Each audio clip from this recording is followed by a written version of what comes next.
जय माता दी दोस्तों, आप सभी को नवरात्रि की हार्दिक शुभकामनाएं। आज हम सुनेंगे श्री दुर्गा नवरात्रि व्रत कथा। एक समय बृहस्पति जी ब्रह्मा जी से बोले, हे ब्राह्मण श्रेष्ठ, चैत्र व अश्विन मास के शुक्ल पक्ष में नवरात्र का व्रत और उत्सव क्यों किया जाता है? इस व्रत का क्या फल है? इसे किस प्रकार करना उचित है? पहले इस व्रत को किसने किया, सुविस्तार से कहिए। बृहस्पति जी का ऐसा प्रश्न सुन ब्रह्मा जी ने कहा, हे बृहस्पति, प्राणियों के हित की इच्छा से तुमने बहुत अच्छा प्रश्न किया है। जो मनुष्य मनोरथ पूर्ण करने वाली दुर्गा, महादेव, सूर्य और नारायण का ध्यान करते हैं वे मनुष्य धन्य हैं। यह नवरात्र व्रत संपूर्ण कामनाओं को पूर्ण करने वाला है। इसके करने से पुत्र की कामना वाले को पुत्र, धन की लालसा वाले को धन, विद्या की चाहना वाले को विद्या और सुख की इच्छा वाले को सुख मिलता है। इस व्रत को करने से रोगी मनुष्य का रोग दूर हो जाता है, मनुष्य की संपूर्ण विपत्तियां दूर हो जाती हैं और घर में समृद्धि की वृद्धि होती है। बंध्या को पुत्र प्राप्त होता है, समस्त पापों से छुटकारा मिल जाता है और मन का मनोरथ सिद्ध हो जाता है। जो मनुष्य इस नवरात्र व्रत को नहीं करता वह अनेक दुखों को भोगता है और कष्ट व रोग से पीड़ित हो अंगहीनता को प्राप्त होता है। उसके संतान नहीं होती और वह धन धान्य से रहित होता है, भूख और प्यास से व्याकुल घूमता फिरता है तथा संज्ञाहीन हो जाता है। जो सद्वा स्त्री इस व्रत को नहीं करती वह पति सुख से वंचित हो नाना दुखों को भोगती है। यदि व्रत करने वाला मनुष्य सारे दिन का उपवास न कर सके तो एक समय भोजन करे और 10 दिन बांधवों सहित नवरात्र व्रत की कथा का श्रवण करे। हे बृहस्पति, जिसने पहले इस महाव्रत को किया है वह कथा मैं तुम्हें सुनाता हूँ, तुम सावधान होकर सुनो। इस प्रकार ब्रह्मा जी का वचन सुनकर बृहस्पति जी बोले, हे ब्राह्मण, मनुष्य का कल्याण करने वाले इस व्रत के इतिहास को मेरे लिए कहो। मैं सावधान होकर सुन रहा हूँ। आपकी शरण में आए हुए मुझ पर कृपा करो। ब्रह्मा जी बोले, प्राचीन काल में मनोहर नगर में पीठत नाम का एक अनाथ ब्राह्मण रहता था। वह भगवती दुर्गा का भक्त था। उसके संपूर्ण सद्योगों से युक्त सुमति नाम की एक अत्यंत सुंदर कन्या उत्पन्न हुई। वह कन्या सुमति अपने पिता के घर बाल्यकाल में अपनी सहेलियों के साथ क्रीड़ा करती हुई इस प्रकार बढ़ने लगी जैसे शुक्ल पक्ष में चंद्रमा की कला बढ़ती है। उसका पिता प्रतिदिन जब दुर्गा जी की पूजा करके होम किया करता वह उस समय नियम से वहां उपस्थित रहती। एक दिन सुमति अपनी सखियों के साथ खेल में लग गई और भगवती के पूजन में उपस्थित नहीं हुई। उसके पिता को पुत्री की ऐसी असावधानी देखकर क्रोध आया और वह पुत्री से कहने लगा, अरे दुष्ट पुत्री, आज तूने भगवती का पूजन नहीं किया, इस कारण मैं किसी कुष्ठ रोगी या दरिद्र मनुष्य के साथ तेरा विवाह करूंगा। पिता का ऐसा वचन सुन सुमति को बड़ा दुख हुआ और पिता से कहने लगी, हे पिता, मैं आपकी कन्या हूँ तथा सब तरह आपके अधीन हूँ। जैसी आपकी इच्छा हो वैसा ही करूँ। राजा से, कुष्ठी से, दरिद्र से अथवा जिसके साथ चाहो मेरा विवाह कर दो, पर होगा वही जो मेरे भाग्य में लिखा है। मेरा तो अटल विश्वास है, जो जैसा कर्म करता है उसके कर्मों के अनुसार वैसा ही फल प्राप्त होता है, क्योंकि कर्म करना मनुष्य के अधीन है और फल देना ईश्वर के अधीन है। जैसे अग्नि में पड़ने से तृणादि उसको अधिक प्रदीप्त कर देते हैं, इस प्रकार कन्या के निर्भयता से कहे हुए वचन सुन उस ब्राह्मण ने क्रोधित हो अपनी कन्या का विवाह एक कुष्ठी के साथ कर दिया और अत्यंत क्रोधित हो पुत्री से कहने लगा, हे पुत्री, अपने कर्म का फल भोगो, देखे भाग्य के भरोसे रहकर क्या करती हो। पिता के ऐसे कटु वचनों की सुन सुमति मन में विचार करने लगी, अहो मेरा बड़ा दुर्भाग्य है जिससे मुझे ऐसा पति मिला।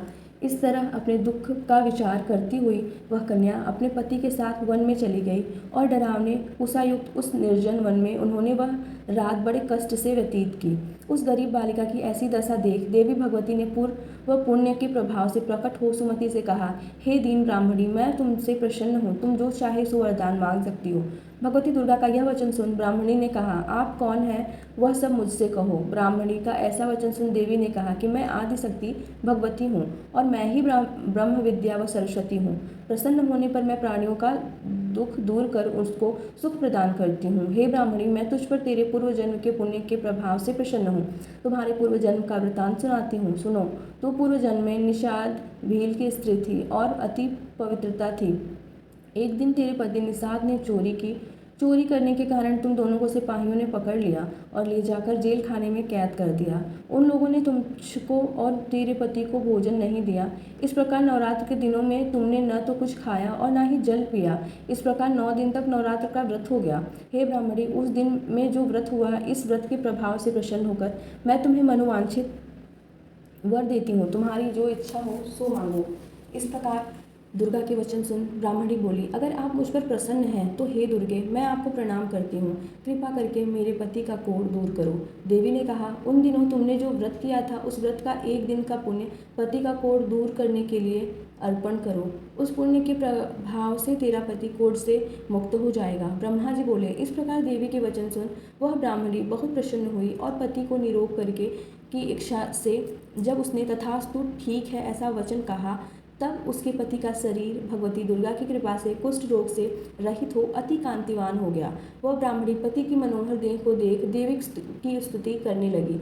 हे दुर्गे, आप दुर्गति को दूर करने वाली, तीनों लोगों का संताप हरने वाली, समस्त दुखों को दूर करने वाली, रोगी मनुष्य को निरोग करने वाली, प्रसन्न हो मनवांछित वर देने वाली और दुष्टों का नाश करने वाली, जगत की माता हो। हे अम्बे, मुझ निरपराध अबला को मेरे पिता ने कुष्ठी मनुष्य के साथ विवाह कर घर से निकाल दिया। पिता से तिरस्कृत निर्जन वन में विचर रही हूँ। आपने मेरा इस विपदा से उद्धार किया है। हे देवी, आपको प्रणाम करती हूँ, मेरी रक्षा करो। ब्रह्मा जी बोले, हे बृहस्पति, उस ब्राह्मणी की ऐसी स्तुति सुन देवी बहुत प्रसन्न हुई और ब्राह्मणी से कहा, हे ब्राह्मणी, तेरे उदालय नामक अति बुद्धिमान, धनवान, कीर्तिवान और जितेंद्रिय पुत्र शीघ्र उत्पन्न होगा। ऐसा वर प्रदान कर देवी ने ब्राह्मणी से फिर कहा कि हे ब्राह्मणी, और जो कुछ तेरी इच्छा हो वह मांग ले। भगवती दुर्गा का ऐसा वचन सुन सुमति ने कहा कि हे भगवती दुर्गे, अगर आप मुझ पर प्रसन्न हैं तो कृपा कर मुझे नवरात्र व्रत की विधि और उसके फल का विस्तार से वर्णन करें। महात्म्य इस प्रकार ब्रह्माणी के वचन सुन दुर्गा ने कहा, हे ब्राह्मणी, मैं तुम्हें संपूर्ण पापों को दूर करने वाले नवरात्र व्रत की विधि बतलाती हूँ, जिसको सुनने से मोक्ष की प्राप्ति होती है।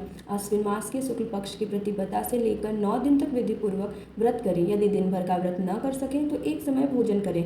विद्वान ब्राह्मणों से पूछकर घट स्थापना करें और वाटिका बजाकर उसको प्रतिदिन जल से सींचें। महाकाली, महालक्ष्मी और महासरस्वती देवी की मूर्तियाँ स्थापित कर उनकी नित्य विधि सहित पूजा करें और पुष्पों से विधि पूर्वक अर्घ दें। विजौरा के फल से अर्घ देने से रूप की प्राप्ति होती है। जायफल से अर्घ देने से कीर्ति, दाग के अर्घ देने से कार्य की सिद्धि होती है, आंवले से अर्घ देने से सुख की प्राप्ति और केले के अर्घ देने से आभूषणों की प्राप्ति होती है।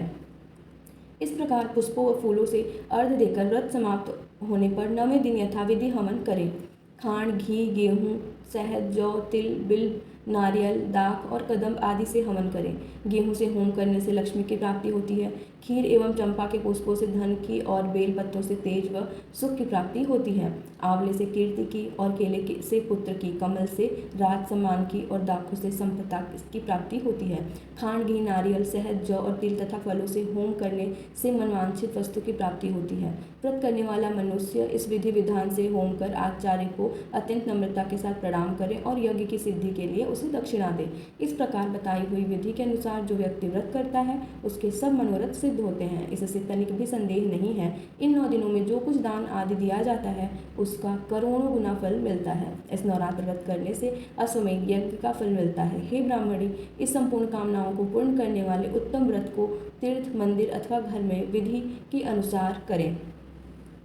ब्रह्मा जी बोले, हे बृहस्पति, इस प्रकार ब्राह्मणी को व्रत की विधि और फल बताकर देवी अंतर ध्यान हो गई। जो मनुष्य या स्त्री इस व्रत को भक्ति पूर्वक करता है वह इस लोक में सुख प्राप्त कर अंत में दुर्लभ मोक्ष को प्राप्त होता है। हे बृहस्पति, यह इस दुर्लभ व्रत का महात्म्य है जो मैंने तुम्हें बतलाया है। यह सुन बृहस्पति जी आनंद से प्रफुल्लित हो ब्रह्मा जी से कहने लगे कि हे ब्राह्मण, आपने मुझ पर अति कृपा की जो मुझे इस नवरात्र व्रत का महात्म्य सुनाया। ब्रह्मा जी बोले कि हे बृहस्पति, यह देवी भगवती शक्ति संपूर्ण लोकों का पालन करने वाली हैं। इस महादेवी के प्रभाव को कौन जान सकता है। बोलो देवी भगवती की जय। हम जानेंगे व्रत की विधि। प्रातः नित्य कर्म से निवृत्त हो स्नान कर मंदिर में या घर पर ही नवरात्र में दुर्गा जी का ध्यान करके यह कथा करनी चाहिए। कन्याओं के लिए यह व्रत विशेष लाभदायक है। श्री जगदम्बा की कृपा से सब विघ्न दूर हो जाते हैं तथा सुख समृद्धि की प्राप्ति होती है। और जानेंगे हम कि कैसे प्रार्थना करें माँ की। हे परमेश्वरी, मेरे द्वारा रात दिन सहस्त्रों अपराध होते हैं। यह मेरा दास है समझकर मेरे अपराधों को क्षमा करो। हे परमेश्वरी, मैं आहान विसर्जन और पूजन करना नहीं जानता, मुझे क्षमा करो। हे सुरेश्वरी, मैंने जो मंत्रहीन, क्रियाहीन, भय शक्ति युक्त भोजन किया है वह स्वीकार करो। हे परमेश्वरी, अज्ञान से, भूल से अथवा बुद्धि भ्रांति से जो न्यूनता अथवा अधिकता हो गई है उसे क्षमा करिए तथा प्रसन्न होइए। इसके बाद हम जाप मंत्र करेंगे ओम ऐम ह्रीम क्लीम चामुंडाय विक्षे नमः। यह जाप मनोकामना सिद्धि के लिए होता है। इस मंत्र को आप 108 बार या सुविधा अनुसार जाप कर सकते हैं। जय माता दी।